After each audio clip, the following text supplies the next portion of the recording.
tempat yang halal.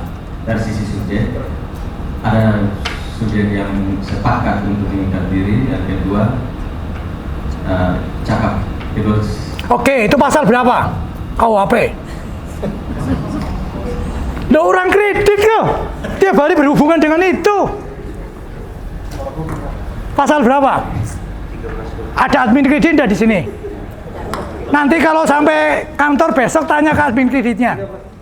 Bisa jawab enggak? Oh. Oke. Berarti benar orang hukum itu.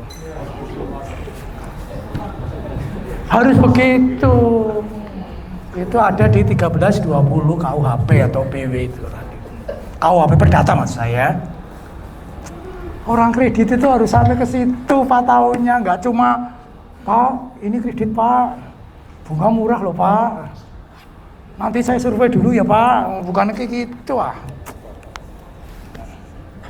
Ini kasta pertama loh Anda loh di perusahaan loh.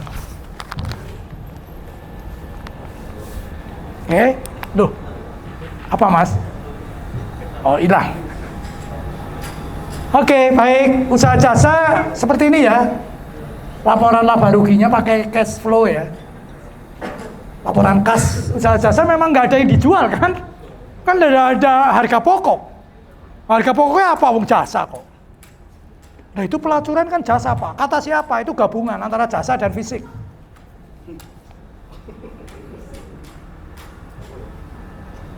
Yang benar-benar jasa adalah potong rambut, pijat, itu jasa betul. Kan nggak ada apa-apa, nggak ada modal apa-apa, nggak ada barang dagangannya, nggak ada harga pokok maksud saya. Oke, baik. Ya saya kira itu. Ada yang ditanyakan silakan. Ya silakan. Oke baik, terima kasih dan selamat sore untuk kita semua. Ya. Baik, ini pertanyaan mungkin sebenarnya sudah mau tanya dari tadi, hanya masih ada penjelasan. Oke.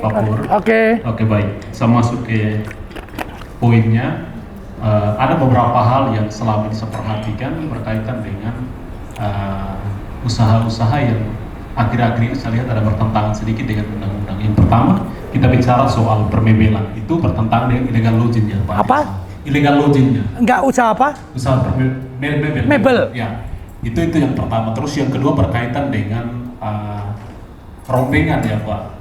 Rompengan. Oh ini. Dilarang ya itu. Apa itu barang-barang bekas itu? Barang-barang bekas. Nah ini kan Pak, kalau di wilayah saya yang saya perhatikan ada beberapa mebel-mebel kecil itu. Nah, kalau saya perhatikan karena ada beberapa saudara saya yang kerja itu barang.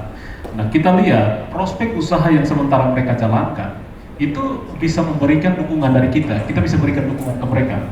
Artinya apa? Secara kemampuan dan kapasitas dari usaha itu bisa kita berikan modal. Akan tetapi kita berpikir soal bagaimana dampak hukum yang kita hadapi ke depan. Nah, kita takutnya setelah kita berikan kredit, lalu undang-undang diterapkan sepenuhnya. Nah, ini dampaknya kan ke kita. Ya. Sehingga kita juga harus berhati-hati, dan kebetulan kita ketemu Pur yang pengalamannya wow dan luar biasa, sehingga kita butuh satu alasan atau semacam masukan ke kita untuk bagaimana kita memberikan satu putusan terhadap usaha-usaha yang dimana sudah bertentangan dengan hukum ini. Kira-kira begitu Pak, saya kembalikan. Oke, baik. Saudara, jadi kalau orang kredit itu selalu berpikir terbalik. Kalau orang ngomong ini orang baik loh Pak, ini orang komitmen loh untuk angsur, ini orang selalu kalau utang pasti dipikirkan pembayarannya.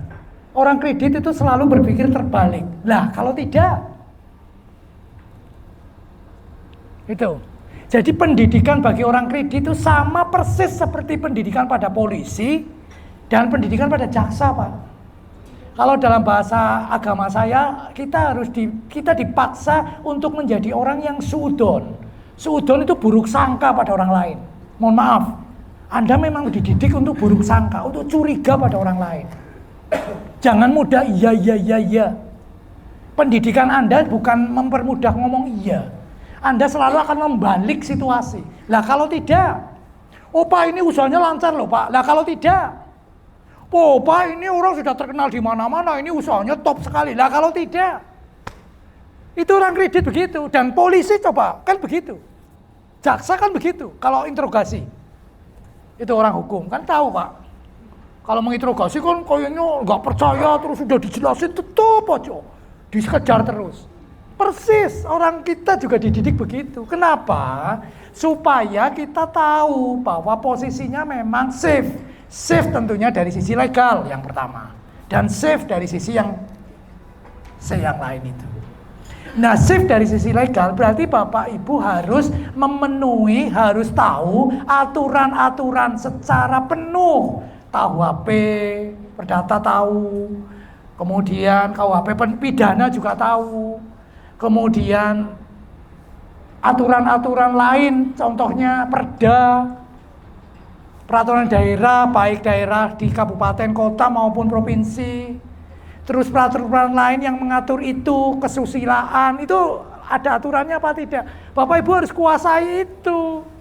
Bayangin tuh Pak, betapa luar biasanya AO Pak. Makanya saya ngomong, AO itu ada di kasta 1 Pak.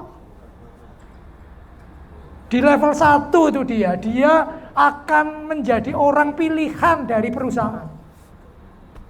Bukan sebaliknya, AO jadi orang buangan.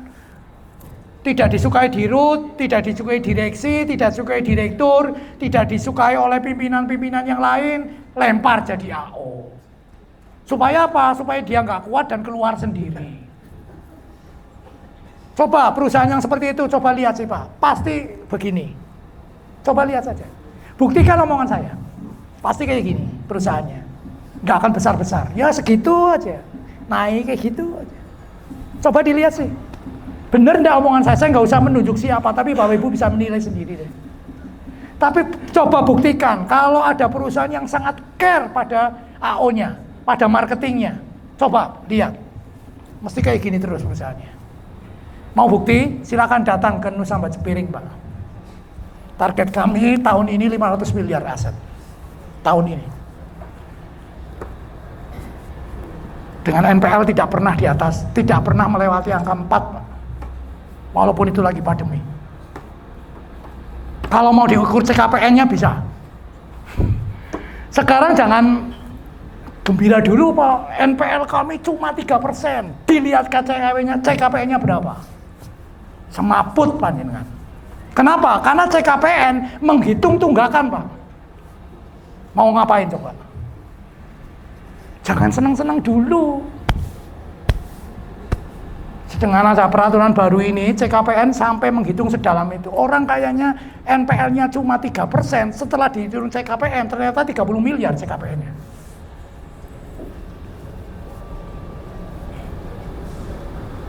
Jadi pantas kalau dia nggak bisa mengganti seragam Bapak Ibu, ya pantas saja.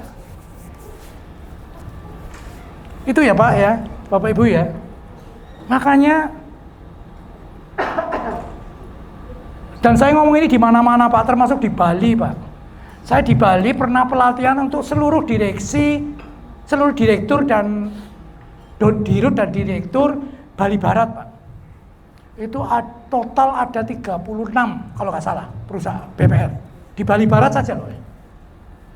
Itu direksinya pernah ketemu saya waktu dalam training kepemimpinan. Saya ngomong ini, tidak kemudian di depan direksi saya bermanis-manis. Enggak. Saya bukan orang yang suka bermanis-manis Pak. Saya pasti mengatakan apa yang ada. Demi siapa? Bukan demi siapa-siapa, demi perusahaannya. Ayo naik kelas perusahaannya. Jangan begini terus. Naik kelas perusahaannya. Mas itu yang jawaban saya. Jadi harus tahu aturan-aturan itulah. Jangan sampai nggak tahu gitu. Siapa yang harus tahu? AO yang harus tahu. Maka AO adalah profesi nomor 1 kalau menurut saya sih di BPR. Serius Pak, AO adalah profesi nomor 1. Kasta tertinggi lah. Oke, berikut siapa yang bertanya lagi? Kalau secara materi sih kayaknya sudah semua, walaupun ada yang belum saya jelaskan, tapi itu karena ini refreshing, saya anggap Anda sudah tahu. Makanya bertanya saja, kita diskusi saja, supaya apa persoalan yang Anda kemarin masih bingung bisa terungkap dan kita coba pecahkan bersama. Silakan Bapak Ibu. Bawa masalah dari luar juga boleh.